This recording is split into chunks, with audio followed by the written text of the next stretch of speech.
নমস্কার, আমি আচার্য কৃষ্ণশাস্ত্রী। আশা করি তারা মায়ের কৃপায় সবাই ভালো ও সুস্থ আছেন। বড়দের আমার প্রণাম, ছোটদের ও সমবয়সীদের আমার শুভেচ্ছা। একটা টোটকা বলছি, আপনারা করে থাকবেন, ফল পাবেনই, ফল পেতে বাধ্য। যে কোনো ধরনের অসুখ, মানে ডাক্তার দেখছে, ওষুধ খাচ্ছেন, কিছুতেই সারছে না, বাড়িতে প্রচণ্ড অশান্তি, সন্তান অবাধ্য, কর্মে কোনো উন্নতি নেই, ব্যবসায় উন্নতি নেই, যে কোনো একটা মনস্কামনা করুন।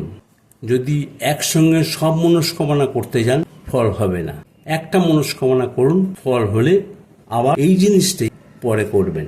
ডান হাতের এক মুঠো মৌরি নেবেন, যখন বাড়ি থেকে বেরোচ্ছেন চান করে বেরোবেন, কিন্তু সঙ্গে সঙ্গে ওই অ্যান্টি ক্লকওয়াইজ মৌরিটা মাথার পাশ দিয়ে 7 বার ঘোরান এবং রাস্তায় ছিটিয়ে দিন, ডান দিকে অথবা বাঁ দিকে।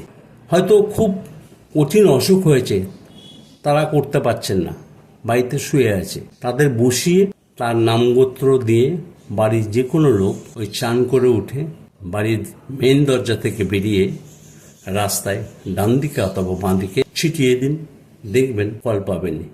এটা করবেন 7টা বুধবার। একটা বুধবার করার পর পরের বুধবার বাদ দিয়ে আর একবার বুধবার করবেন। এইরকমভাবে 15 দিন অন্তর অন্তর এটা করুন, 7টা বুধবার, ফল পেতে বাধ্য। সবাই ভালো সুস্থ থাকুন এই কামনা করি। ধন্যবাদ।